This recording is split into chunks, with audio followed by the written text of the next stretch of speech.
Hello there, welcome to Music Ally Focus. I'm Music Ally's managing editor, Joe Sparrow, and I'm joined as ever by friend of the show, my esteemed colleague, Stuart Dredge. Hi, Stu. Hey, how you doing? Good, thank you. I should probably give you a full title, which is Head of Insight. And as ever, Stu is joining us for one of these regular-ish episodes where we link the Focus podcast with a new Music Ally Insight report, which come out every few months throughout the year. And this one is connected to music technology. And we're taking a snapshot of what's happening in the music tech space at the moment. By the time you're hearing this, the new report should be published, and you'll find the link to that below the podcast. And this is a nice primer for it. So, Stu, one of the things that Music Ally focuses on a lot is music technology. We see it as a driver or one of the main drivers of change and development in the music industry. And you are the head of Insight. So you are the nexus where all these ideas come together. What I'd like to talk to you about first is the trends that we're seeing across a bunch of different areas in music technology. And it would be remiss of us to not get AI out of the way immediately. So what are the trends you've seen over the last sort of 12 months in AI music tech, and where are we going? Yeah, well, so I think a lot of the headlines, including ours, are dominated by sort of Gen AI music creation. So the Sunos, the Udios of the world, the questions about how they're training and how they're being sued. But I think in the startups world, so one of the trends I see is we are still seeing Gen AI companies coming out, music making services, but they're increasingly focusing on creating stems or samples rather than full songs. There seems to be a trend towards ones who are saying, we're not trying to make songs to replace musicians. We're trying to make stuff that musicians can use in their own work. So there have been a few of those recently. A few of those entered Six as well. So that idea of we're not trying to make full songs seems to be a little trend, which ties into the music industry desire, I guess, that these things will serve human musicians rather than replace them. Six that Stu mentioned there is, I should have mentioned this at the start, really, Music Ally 6, which is our yearly music tech startup accelerator innovation program, and you'll be able to read about all those finalists in the report. And of course, a lot of those are AI flavored. Now, I'm interested actually about these ones that are generating samples. I can completely understand how that's something that producers want, especially if it's plugged into their workflow and their DAW. But I mean, how does that sit with, one of the big issues, of course, between rights holders and major labels is the fact that they suspect that some of these big platforms have just scraped all the music in the world and trained their models on it. And, what's the difference between creating a full song and creating a sample from this opaque set of data? Well, I think that's it. That's the other thing I'm seeing is in a lot of the pitches for these new companies, they're increasingly talking about their training. If they're doing it the way the music industry approves of, they're putting it front and center in announcements saying, we don't train on music without permission. We're licensing everything we train on, or we did it ourselves. So that's the other trend I'm seeing, is that I think this drive towards, or this drive of suing companies who the industry perceives are not doing it in the right way, is making this one of the part of your startup pitch. If you are doing things ethically, and again, I say ethically, none of this is legally proven really yet. This is what we're arguing about. Yeah. But if you're doing it the way the industry would like you to do it, you put that front and center, say, look, we are the good guys. Here's what we've trained on. The downside of that, and I think the big question we're waiting to see, is when you're trying to gauge the quality of all these things, does that hamper your quality if you haven't been able to train on the world's music without permission? And that's still to be confirmed. Possibly why these kind of sample or stem creation tools are proliferating a little bit at the moment, because you're not having to create an entire song, you're creating a snippet, and perhaps there's a little bit more wiggle room in terms of the quality of the output there, because a producer might think, oh, I quite like that, I'll take that and adapt it myself to make and it. you can train on other things. You can train on a catalogue of sounds as well. But I think the other thing, so talking of those rows, the other big thing I'm seeing, and this particularly came through in the 6 entries this year, was that I think whenever anyone talks in the music industry, whenever they're sort of saying this is our view, they always say AI could benefit the music industry in a whole bunch of ways. It could help with, but we're cross about Gen AI music training without permission, blah, blah, blah. And I think the first part of that thing, that it could benefit the music industry in lots of ways beyond music creation, we're starting to see a lot more of those come through. So startups focused on administration or rights or marketing planning, or I guess the stuff you bundle it under workflow. So AI as a tool that helps you do the stuff around your music career more Yeah. efficiently and better. And I there's a think lot of that we've coming sort through. of referred to this slightly flippantly as mundane AI, which is sort of doing all those tasks that you don't want to do or don't have the capacity to do. And for example, I was speaking to a friend of mine who's an artist manager, and with a bunch of artists that he's managing. He says that he's already used this sort of something as simple as ChatGPT to find places in gaps in payments from various labels where, for example, charges have been made to his artist that shouldn't have been made. He's now reclaiming, or charges have never made their way through for various reasons. Not that there's anything necessarily nefarious happening, but just didn't happen. And this is sort of, if you can reclaim any money from the black box, that's good, isn't it? Definitely. And there's quite a few who are targeting that, saying, right, we can help you find your missing royalties. Yeah. We can help you compare. The other thing I'm seeing, which I think is interesting, is there have been these waves over the history of the industry of music analytics startups. And what used to happen was they would launch, get popular, then get bought. So there was a couple that were big. One got bought by Apple, I think, and then some more coming up. And then the next wave, I think, seems to be it's two developments in analytics for music. One development is the interface to it, which is more likely to be natural language. So you're asking it questions, it's giving you human answers, Yeah. rather than just a load of graphs and data. And the other is for using AI to turn huge amounts of analytics data into actual recommendations. So if you think about something, I mean, this isn't being rude about this, but think about something like Chartmetric, a really powerful platform for analytics. Yeah. Yeah. You can get so much insight, but you then have to decide what to do with that insight yourself. Yeah, it's a total fire hose of fantastic data, but yeah, if what do you do? Yeah. And so the next thing, and this I'm sure is what people like Chartmetric are thinking about too. But there's been a few studies saying, right, okay, we're going to take this fire hose, but we're then going to say, what about trying this? What about doing this? And even things like, we have spotted a surge in your TikTok streams of this song. Yeah. This is the thing you could do next. And it's interesting because it's often couched as suggestions. Have you thought of doing X? What about trying Y? Which is clearly a decision on the part of these startups to say, we don't think we should be telling people what to do, but AI is quite good at making suggestions and connecting the dots. And that seems to be a little trend. So yeah, analytics that actually give you recommendations of what to do, not just the fire hose. And I guess there's a sort of, perhaps not here yet, but a future of AI tools when there's a sort of tighter integration. What we haven't seen yet is the sort of AI that you can give full control over decision making. So you can't sort of set it loose in your browser and say, right, go and book me a ticket kind of thing yet. Well, we're seeing parts in of case that, it hallucinates and buys you a ticket to Mars. well, I was thinking maybe buy me a ticket to Phil Collins or something like that I was not interested in. No offense, Phil, but on the flip side of that is, of course, it's you can see how it can in the future fill those gaps where you're an artist manager or you're a self-managing artist and you would really like to book a tour in somewhere new, but you just don't have the time, energy, knowledge, or resources of how to do it. But there's a visible future, but potentially where you can plug in all this data and say, okay, here's the budget, here are the dates, go and book me a tour, and it does all that sort of negotiating and booking of transit and accommodation, all those things, and it can say, right, this is how much it will cost you.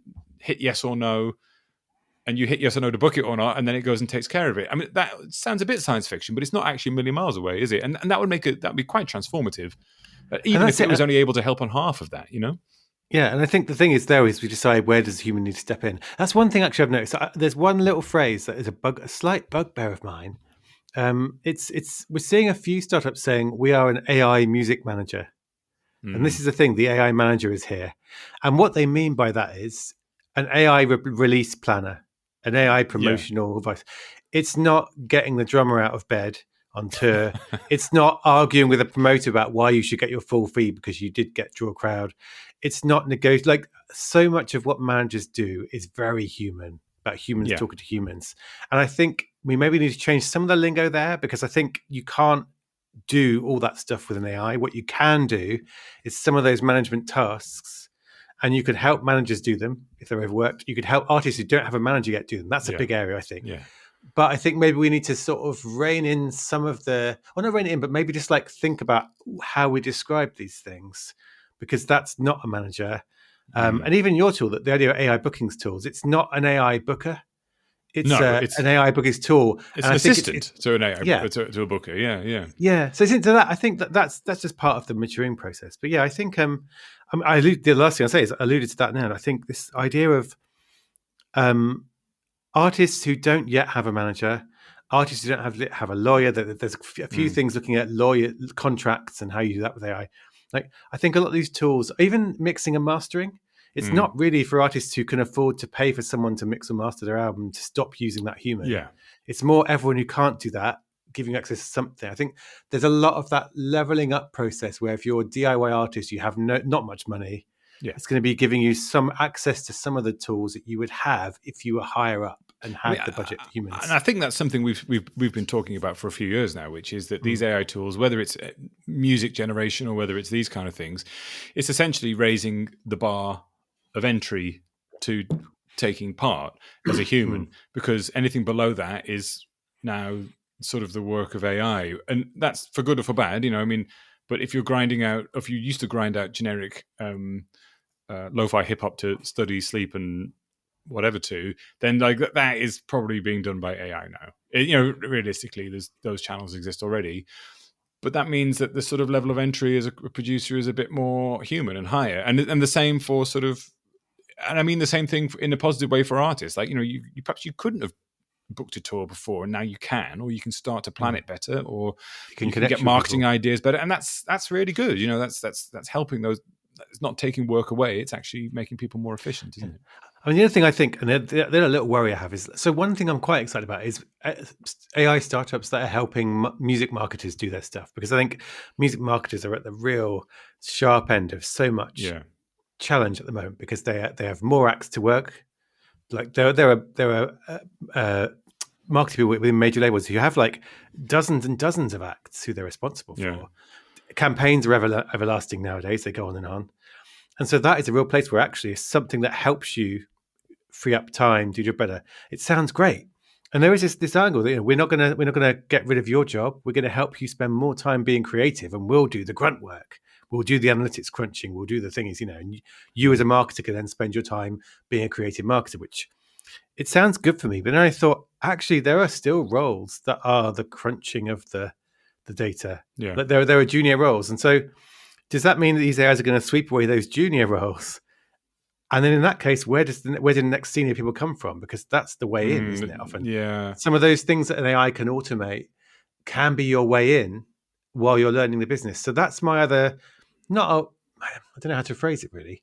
I think it's just something to be cautious about, that when we talk about this is going to free up your time to be creative.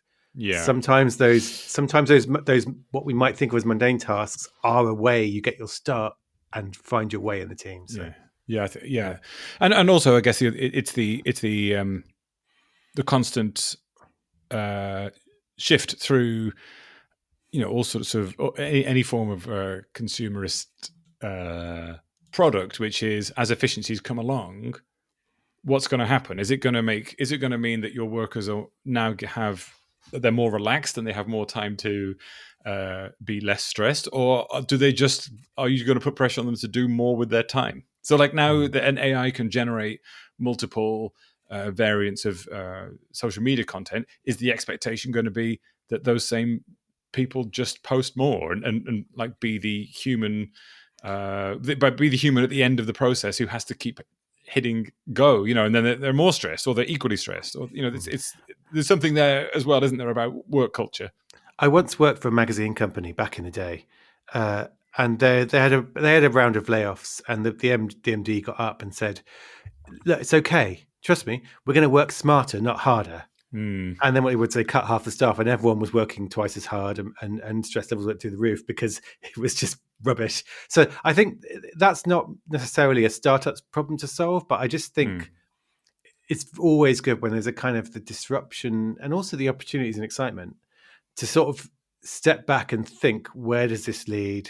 How can we avoid some of the pitfalls that maybe mean we adopt something really enthusiastically and then find ourselves regretting it later for some reasons? Yeah, we'll see how that pans out. I don't know. I don't want to be cynical. I don't know how much faith I have in that to not happen, but let's find out. What about in artist tools? When we talk about technology, okay, AI infects everything now, but artist tools, we're sort of, especially for DIY artists, are becoming increasingly reliant on some really powerful tools. What are we seeing in terms of developments in that space? Yeah, so I think the two big trends are obviously the number of DIY independent artists is growing again. There's a huge number of people making and releasing music who don't have even managers yet. Yeah. And also, the way people record is different. Like, the bedroom recording has been a thing for a long, long time, but now remote collaboration is quite important as well. People will collaborate with other musicians around the world. So I've seen a new flurry of startups looking at that, saying, how do we help you collaborate with people who are somewhere else? There's a few more of those, which is kind of half a task of really heavy data latency crunching technology to make sure you can play together. I was about to say, is that more like about simultaneous performance, or is it more about like and then sharing sharing the files files and sharing the files and how you communicate? Like, what is the like? I've seen a few Zooms for artists in my time, but that sort of thing where right. We're seeing. I've seen a few actually recently that are very, very specific problem, but I think it's a genuine challenge worth solving, which is that if you're a creative musician, you're having ideas all the time, and you are singing into your phone as a voice memo, or you're writing lyrics in notes, and you end up with a bunch of fragments on your computer, on your phone, all over the place of things.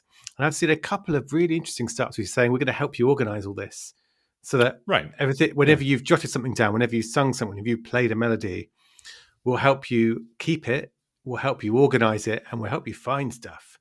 And I saw one of the 6 startups was doing something like we'll find a melody that works in the same key as the thing you're working on today that you did a few months ago.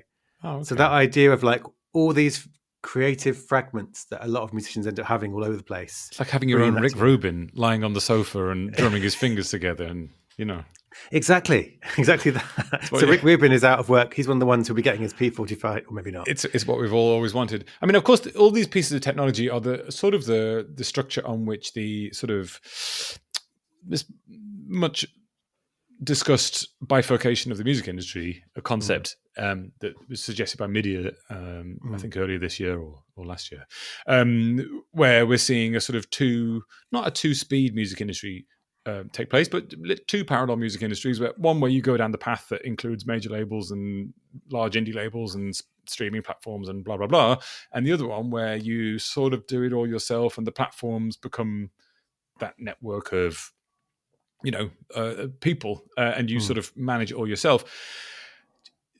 And because that is so closely connected to that, I mean, we're really seeing that fleshing out now, aren't we? Like we were talking about, like you just mentioned some examples there of tools that are really for granular interest to artists, but because there's so many of them now, it's like, well, maybe that will work as a business, and they're able to piece together their own form of the music industry. They exist in this other lane, but they've all got different paths, and a lot of it, of course, includes direct to consumer contact.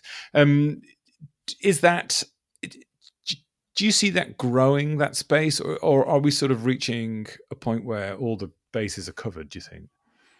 I mean, there's definitely problems to solve, and that's good when it's. But yeah, I mean, in the past, I remember this is a long time ago now, probably 15 years. There was one guy who founded a couple of music tools startups aimed at musicians, and he ended up doing something else, and he wrote this sort of valedictory blog post saying the problem is musicians don't pay for anything, because they can't, and he wasn't having a go at them. He was just saying that's the challenge for a startup doing tools for artists, is that artists often don't have the money to pay for an extra tool on top of what they're already paying in equipment and instruments and doors and whatever. So that's still a challenge. A lot of these creator tool startups are using subscription models. So, and that is the sort of presumption on that. That is something kind of new, isn't it? The burden of payment, if you like, falls onto the artist. We creator tools. We sort of saw when SoundCloud stepped away from. They sort of made a conscious effort to, when they became a focus on being a DSP for a while, then they made a conscious effort to step away from that, and they provided all these interesting services that are for creators first, that people are finding value in and they're paying for. Okay, so that's something which, like you say, historically musicians have felt ripped off and said, well, I'm not paying for anything. right? But that does require sort of education and a shift in mindset as well, doesn't it? But also in a positive way, perhaps, where creators will say, "Okay, I'm in control. I'm going to pay for everything." That's we're sort of still in that transitional period, I guess. Yeah, and there's like a sort of a double, not a double-ended sword. That would be dangerous. double, Don't use one of those, folks. terrible to hold. Only bad things can happen. A double-sided sword, which is that I think as a creator tool startup, one of the things you might be vulnerable to is a big platform, whether that's a big platform that people use to make music on already, or might come and do what you do for no extra cost. So the example is, say you do a really good app to help musicians bring all their fragments of music and lyrics together that they've stored in their iPhones. You're vulnerable to Apple one day saying, we've made the app for musicians that brings everything together and it's free because we're Apple. And then you go, oh. But the other side, the other flip side of that is, if a big company wants to do that, maybe they will buy a startup that does it already, and that's your exit. So there is that. When I look at creator tools, I think, okay, could someone bigger just do this? Equally, is someone bigger going to say they've done a really good job? We'll buy them. There's sort of. It feels like there's potentially in the future I'm spitballing quite a lot here, but there's potential in the future for someone to come along and say, right, I'm going to buy up. I've somehow got a lot of money from somewhere. I'm going to buy up SoundCloud, Bandcamp, a bunch of these tools, including indie distribution and all these other things that help artists do their things. We're going to bundle it together, and now we are the alternative music industry. The great creator tools roll up, the great indie roll up, and which may also have a different meaning. But I'm not saying that will happen, but you can sort of if we have all these monoliths everywhere in the music industry, we have one giant streaming platform, we have a couple of giant majors. It's not impossible to picture a world where you go, oh well, if you're an independent artist and you're doing everything yourself, you get to own everything if you go down this path, and this business will take a monthly fee plus a percentage depending on how many things you take. That would be interesting, wouldn't it?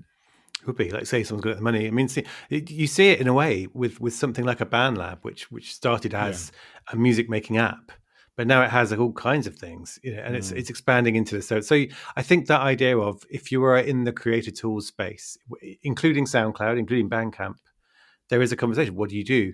What do you bolt on? Who do you work with partners? So I think we're going to carry on seeing ideas. And I think the other thing as well is a lot of startups I see now, they're not just about music. They're for creators is the word they use. And there are things, and it comes down to stuff, even it's stuff with managing your business, handling your social media stuff. It says applicable to podcasters and YouTubers and TikTokers. So I think we're seeing a lot more of those where they're startups aimed at creators, and it really is the full gamut of creative stuff you could do as an independent person. Yeah. So I think that's the other thing, and that's where maybe the target addressable market is bigger as a startup, because you're not just saying we're going to try and target musicians. You're saying actually also all the podcasters, also all the TikTokers. Yeah. And that's where maybe funding gets a bit easier if you're good and you've got a good pitch, and maybe scaling gets easier because you're not just putting all your eggs in the basket of, can independent musicians pay for my stuff? Yeah, right. And of course, as it becomes a lot more crossover between like what a creator is and music, and that's going to make more sense going forward anyway. But that's the sort of creator side. As I said, part of that alternative parallel music industry is the fact that artists are going direct to fan, and they want to own that space, and they want to own that until they get to a point where either they choose to sell it or they keep hold of all their business. So what are we seeing? What trends are we seeing in fan engagement startups this year? Do you know, one thing I'm seeing is that the super fan type has kind of already crossed into the trough of disillusionment, and people are saying, "Oh," and I think that is two things. One of those is people realize that some of the first wave of super fans excitement in the industry was about rinsing super fans for their money. I was about to say, shall we blame Taylor Swift at this point for releasing 7 versions of an album? I'm not blaming Taylor Swift. You can, and you can have your social media. No, I think it's not. I think it's that there was a lot of initial hype, and everyone jumped on the bandwagon with super fans. Hey. And now everyone is backing away a bit and saying, "Oh, we're not like the super fan startups there. We are genuinely for the fans." And so there's a bit of retrenchment there. So I talked to a startup recently, and I'd written about them saying this is a super fans app, and they came back very politely and said, "Actually, we don't use that term, and here's the reason: we think artists should be engaging with all their fans, including the casual ones. We're not pitching. we do as something for super fans only. We think you should be, as an artist, you should be concentrating on all of them. You know, how do you can make money from casual fans in interesting ways and creative ways. So that was one thing I was like, okay, I see. People are looking at the super fans term and going, well, that doesn't describe everything you should want to do or could do. But I am equally still seeing a lot of fan club style, we're an app, gather your fans here, make money from subscriptions, give them exclusive stuff. There's the kind of we're still in the kind of the growth phase of that kind of startup again.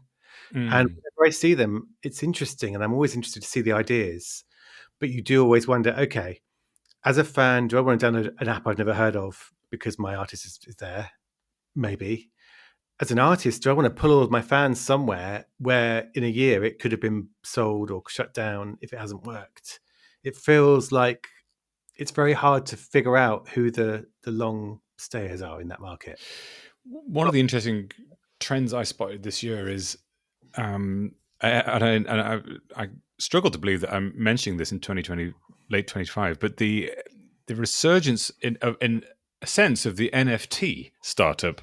Ooh. If you can think back 4 years to the NFT boom, which feels like several lifetimes ago, but we've seen, what was interesting to me was that it's sort of providing tools, if you like, for anybody, but this can be accessible to DIY artists, but in terms of engaging with fans in sort of real world ways, which doesn't really marry with NFTs. But bear with me. So, for instance, there's a lot of startups now that are making merchandise so that you can create and buy through them. Could be button badges, could be tote bags, could be all sorts of things, and embedded in those.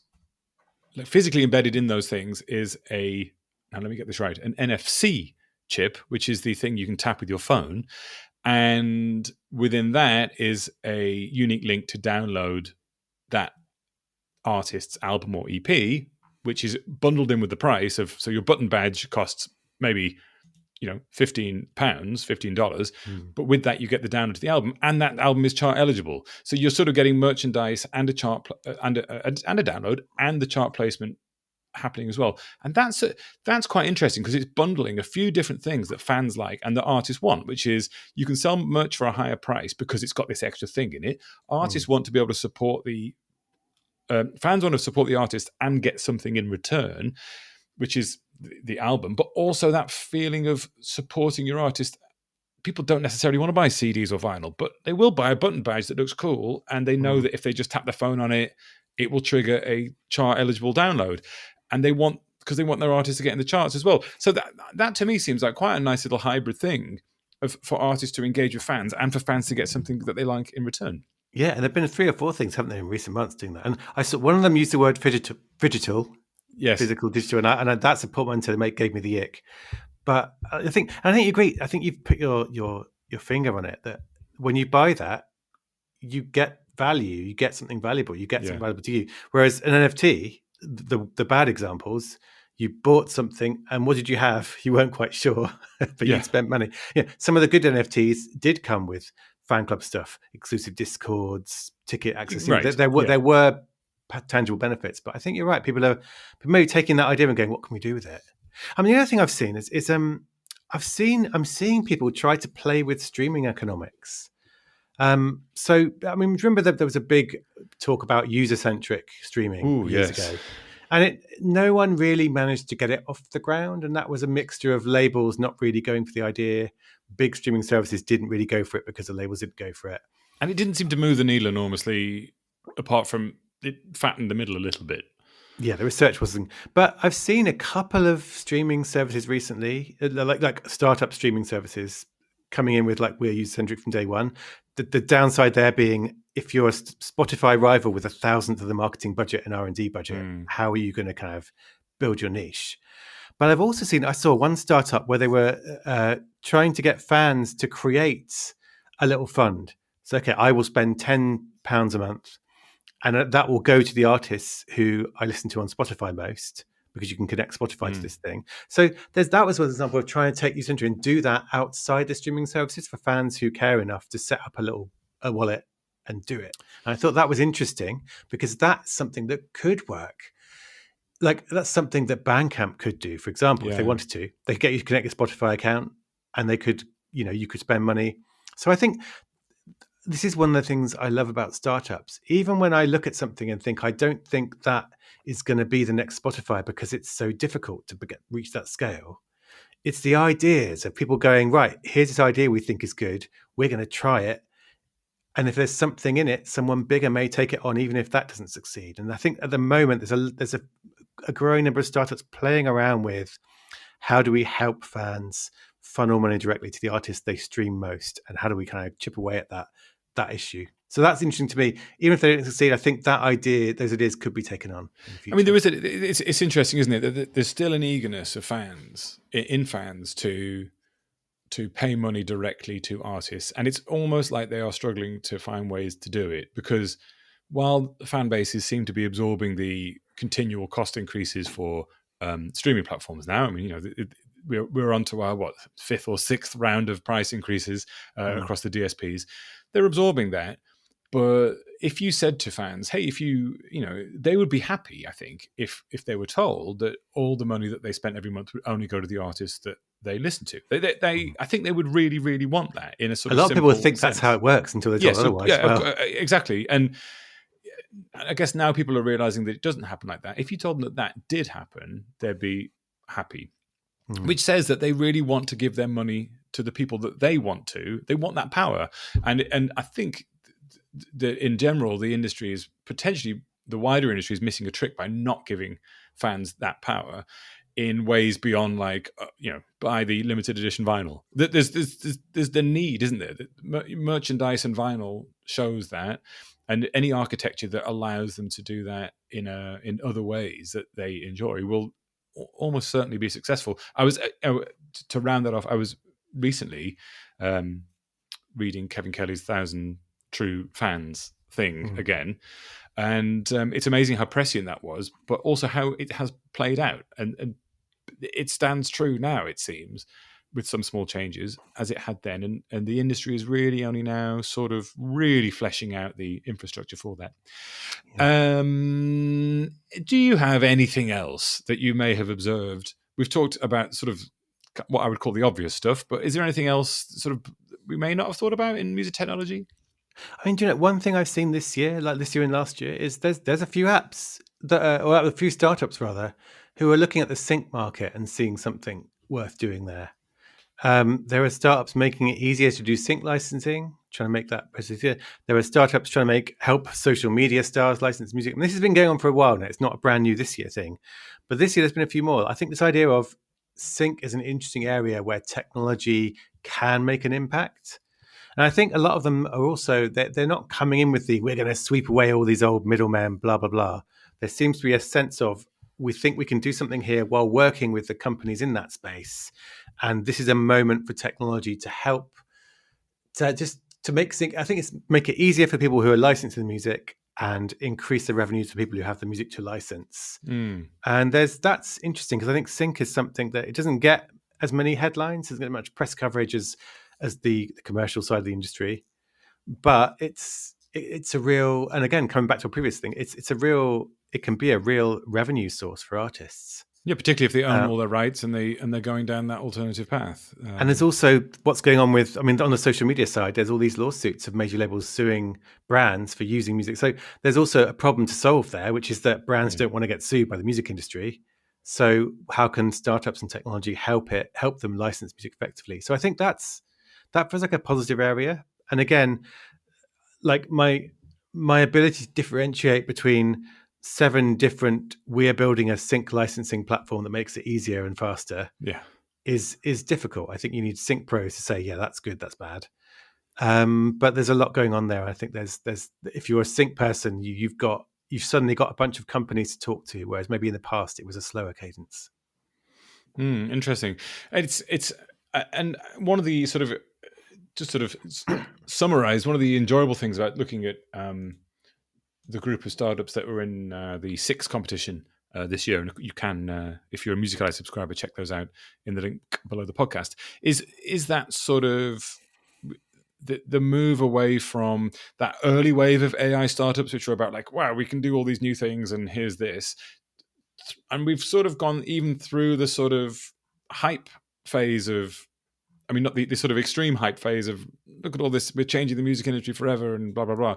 And now in that phase of like, actually, here's some sort of boring stuff, but like, it will really change, like, it'll do what you really want, which is really change your life. Yeah, it will cut time out here and free up facilities and bandwidth to do that.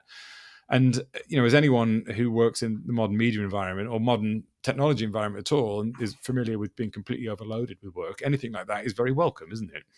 I think so, and even just tackling problems from different angles. So I suppose, like for as long as I've been writing about music, there's been a thing about metadata is a problem. Oh God, it's missing, it's bad.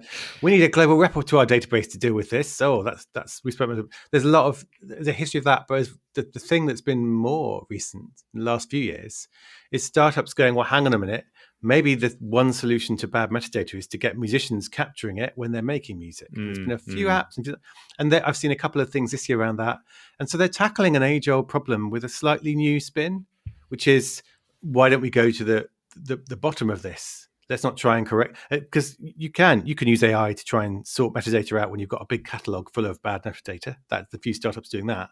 Yeah. But we're also seeing them now say, hang on, why don't we start with musicians? And I think that's the other thing. The big trend, I think, is I'm seeing a lot more startups come in, and the problem they want to solve is that artists are struggling in some way, whether it's for money, whether it's to reach people, whether it's to plan everything. And that feels like a positive spark. Okay, artists are struggling, let's help them. It's maybe not the path to a 40 billion IPO and Elon Musk style Mars mansions. Yeah. But I feel like there's a lot of, I don't know, just this sounds very woozy and flowery, but there's a lot of startups who are coming in with good intentions. I think they want to help artists out. A lot of them are artists themselves or been artists themselves. Exactly, and that sort of feels like it's again that other stream, doesn't it? Sort of making tools for themselves and figuring out what the needs are, and which makes that bifurcation theory all the more compelling when you see the infrastructure that's being built over there, which can be used on the other side, but more likely that the majors are going to build their own sort of bespoke equivalents of it, and then over here the ones that are equally good that fulfill the needs of smaller artists. And it's sort of there's something quite compelling about that, because it sort of suggests the long tail of artists are going to have a better chance to move to a fatter middle where there's maybe not money cascading down from the spiky part of the long tail and being redistributed, but the pie grows, and that pie grows on the long tail and the slender middle part. Ooh, we're mixing pies and long tail metaphors. Yeah. Yes. I think James Blake was very good on this, actually, because he was talking about his independent career. Obviously, James Blake was a major label artist, lots of fans. He's starting from and he admits that. But he was talking about how it's about a network of partners you work with and a network of tools you use. And I think that's the thing. There's a lot of development of tools for artists. And that's good, because I think artists are looking for, okay, what is the patchwork of things I use to handle my business and help my creativity? And again, like you say, we started by saying all the headlines go to Gen AI music and the rows around that and the big Gen AI music services. But that's one way where AI is coming in, and it could have an impact, because it's going to just have many more tools for the many more artists who are trying to make a living, and figuring out that patchwork of what you use and what helps you is going to become possible, maybe. And I will leave you with this startup pitch, which is an AI startup that allows independent artists to just choose which of those tools they should use in their patchwork pipeline as they navigate down the bifurcated music industry. Something to think about, and I'm welcome for you to use any number of AI tools to create a pitch deck to present that to me and Stu. But there you go. We do have the link to the Music Ally Insight Report for Music Tech. That's below the podcast. So if you're a subscriber, you can see it. You can always check out all of Stu's news and analysis on musically.com/news. And well, if you found that information useful, please do share the podcast on with someone else who you think will get something out of it. If you want to get in touch with me, I would, of course, love to hear from you. It's Joe, Joe, @musically.com. And don't forget our free weekly email, The Knowledge, which rounds up all of the best of Music Ally and slops it into one email every week. The link to that is below the podcast as well. So Stu, head of Inside Music Ally, thank you very much for joining us as ever. Thank you for having me. And I will see you on our next Zoom call. And thank you for listening. I've been Joe Sparrow. You have been you. And until next time, farewell.